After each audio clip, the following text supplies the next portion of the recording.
We'll hear from Russell Contreras and our special panel, Remembering Governor Bill Richardson, in just about 15 minutes. I also want to thank Laura Paskus for her interview with the director of the Interstate Stream Commission. To learn more about water planning, visit the state's website, engagenmwater.org. Now to a ballot proposal Santa Fe voters will consider in November. If passed, the so-called mansion tax would place a 3% excise tax on the purchase of new homes valued at $1 million or more. It would only apply to each dollar over $1 million, and the revenue would go directly into the city's Affordable Housing Trust Fund. Santa Fe City Councilors approved the measure for the November ballot by an 8-1 vote last month. The goal being to tighten the housing disparity in a city with a median home price hovering around $650,000, according to most estimates. This week, I caught up with Mike Lofton, the CEO of HomeWise, a nonprofit home builder focused on affordable housing. Lofton contends Santa Fe's housing market is in a dire situation, and this proposal could bring some balance. Mike Lofton, thanks for joining me on New Mexico in Focus. Glad to be here. Now, we'll get into that ballot measure on the table for Santa Fe voters in just a second, but I want to start with the broader housing situation in the capital city right now. How would you describe the housing market there? Well, I've been working on housing issues in Santa Fe for 31 years now. It's the worst I've ever seen it. It's like the median price is over, $660, I think now. Okay. We haven't seen that before. There's very few new homes being built that are entry-level homes that a first-time home buyer can afford. So yeah, it's gotten tough. What conditions have allowed the city to reach that point? Well, I think Santa Fe's always had a lot of pressure on its housing market because it's a very, people love Santa Fe. And so lots of people who are buying $1 million homes generally didn't make their money here. In New Mexico, they made it somewhere else, and you sell a house in California and have a lot of equity, you can buy a lot of house, and oftentimes with cash. So there's always been that pressure. I think after the recession happened, the Great Recession, people just quit building new homes, so we have a huge undersupply. This is true for the whole country now. There's just this huge undersupply of housing right now, so that's compounded it. And then COVID was like, the perfect storm, I guess, where people who wanted to bail out of LA or somewhere else and say, I want a different kind of lifestyle, I can telecommute, and I would have never guessed that, right? That a pandemic would cause housing inflation, not the opposite. I thought everything would just grind to a halt. It was the complete opposite. So places like New Mexico, it put a lot of pressure on the housing market.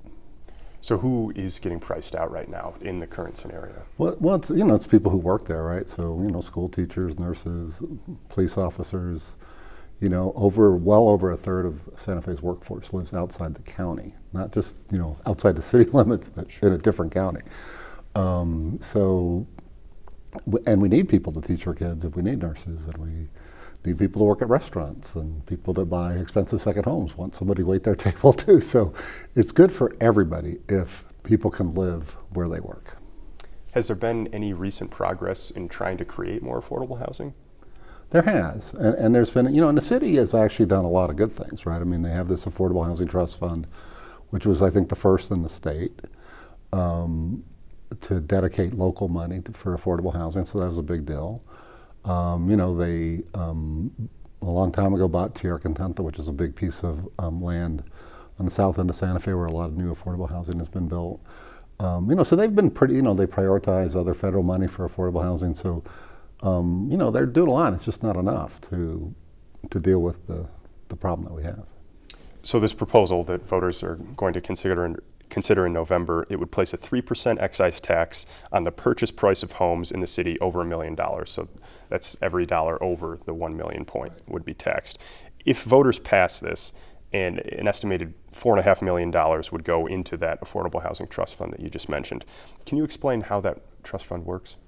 Well, the trust fund's been around for quite a while, and originally it was funded by land sales that the city had, or just this kind of one-off episodic event, right, to put some money into it. More recently, the leadership of the city has been good at putting at least $3 million of general fund revenue into it every year. So that's been good. That's relatively new. That's only happened in the last few years. Now this is going to bring in, like if they do this excise tax on the value of a home above $1 million, it's 4.5 to probably 6 million will come in every year. So that's, that's significant, right? It's not going to solve the whole problem. It's like, when we have this whole perfect is the enemy of the good argument going on. Well, it won't solve everything. Well, I don't know anything that solves everything, but it's a step in the right direction. It's going to do a lot. So if a local government doesn't have its own money to invest in housing, it's almost impossible to leverage other people's money, private money, federal money. You have to have money in the game you have to have an ante in order to play the game. So the fact that they have local money, the beauty of the trust fund is it's super flexible. So we use it, HomeWise uses it to build new homes, entry-level homes. Habitat for Humanity does the same thing. But also, somebody who is a victim of domestic violence can get a rent voucher through the program to make sure they have safe housing. So way better to get somebody into a safe place to live than have them live in a car for 3 months, right? So the flexibility of it allows us to address multiple aspects of the affordable housing problem. So $3 million right now from the general fund, potentially a $4.5 to $6 million. So that's more than double would be added to it. Is that enough money to make an impact? It makes an impact. I mean, it won't solve the whole problem. We still got to build new homes. We still need to have, and they're working on changing the land use code to make some of that easier.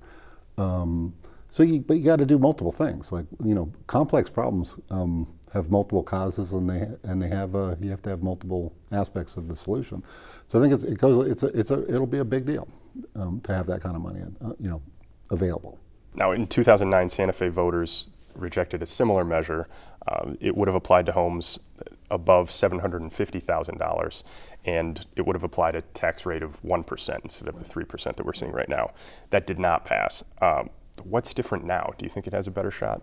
I think it has a way better shot. And I think, that first time I was around when that was going on, and basically the business community kind of reflexively came out against any kind of new tax, because we don't like that T word, right?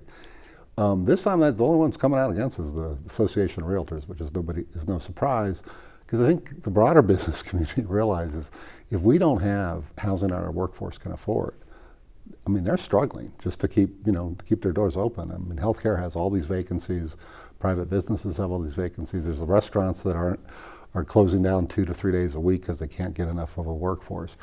I think people realize, no, we really have to make it possible for the workforce to live there, or it's going to affect everybody negatively. So I think and the problem's gotten so much worse than it was back then in 2009. So I think there's a recognition we really need to do something, and we need to do it now. How would you respond to that criticism in general? And is there any other organized opposition other than the Santa Fe Association of Realtors? I think the realtors just have it wrong. I don't think most realtors. I mean, I know more realtors are for this than against it. But I also know realtors who work more with first-time home buyers and that end of the market, not $1 million second homes. But if you think your industry in real estate is the main part of that, and the most important part of that are people buying second homes, very expensive second homes, I get the concern, I get the fear. But if you look at the housing market as a whole, it's first-time home buyers, and those first-time home buyers eventually get enough equity and their families grow and they buy a bigger home. So having mobility within the housing market is really important. Having a healthy housing spectrum is important. I actually think this is going to be good for the real estate industry because it's going to flush out the market. It's so focused right now on selling second homes to multi-million-dollar homes to people buying a second home. Those folks aren't, they're only here part of the time. They're not fueling gross receipts tax. They're not paying those taxes if you're only here two weeks out of the year. So this tax makes a lot of sense to me that part of the market that's very skewed upward is that we use that to help fuel and make healthy the rest of the housing market, which I think is going to be good for everybody. The city said that it hopes projects like the Santa Fe Suites could be a model for more affordable housing developments, but the most recent attempt, the Lamplighter project, it's still facing delays. Given the disparities in access to housing up in Santa Fe, why do things seem to move so slowly? Well, that's a really good question. And they do move way too slowly. And I think we got to get out of our own way. I think so. You have to have money to do these projects. The Santa Fe Suites wouldn't have happened, and Lamplighter would not have happened without money coming into it, including money from the Affordable Housing Trust Fund. Now, that doesn't mean we shouldn't also be working to improve the development review process and make it more efficient and quicker. And we want to make good decisions. We want to make sure there's a building code that protects people's in place. But I think we can do a better job of making the machinery of government work more efficiently, for sure. Is there anything else that stands in the way? You've been publicly critical of a not in my backyard type of attitude up there. How does that translate into roadblocks when trying to build these developments? Well, everybody says, I'm for affordable housing. Everybody says I'm for reducing our carbon footprint and addressing climate change. And then we have a solar farm outside of Santa Fe that people are opposing because it's in their backyard, right? So, I think this just goes with it. It is going to affect those folks. They're going to see solar panels and not what they see now. Same with affordable housing, that you're not going to have the same view, or you can't take your dog there to use the bathroom on that vacant lot. But if we are going to address what we need as a whole community, we have to make those trade-offs and stuff. And it's way better to build affordable housing and infill lots using existing infrastructure and not fueling sprawl, where now people have to drive farther to get to work, which is not good for their families and it's not good for the environment. So yeah, we need to have the political will to do this. Part of it is, do we have money? Are we funding stuff? Part of it, are we approving things that the people of Santa Fe need? Do you think that is being communicated effectively to the public? The need for maybe sacrificing a little bit for the greater long-term good of the city? I think the problem is that a lot of political debate and a lot of public discourse is just this pro and con. It's kind of this knee-jerk reaction to stuff, as opposed to sitting down and say, okay, well, what kind of community do we really want to live in? What do we want our future to be? And so at Homelands, we have this whole livability series where we're bringing people from speakers into Santa Fe to talk. Let's talk about the big picture. So we're having one on water. We're doing one on parking, and there's just this story that a third of downtown Albuquerque's landmass is dedicated to parking. It's like, is that really what we want, or would we like a more walkable downtown? Would we like to be able to work downtown and walk to lunch and go for a drink after work? And people go on vacation, they go to European cities to have that experience. Why don't we do that here? Why don't we do some of the stuff that we love? But I think people are afraid of change, right? And then because there might be some kind of loss there. Oftentimes, once that change happens, people embrace it. It's like, what was I thinking?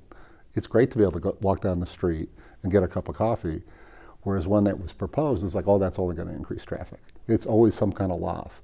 And we know this. Psychologists study this, right? We fear loss way more than we relish gain.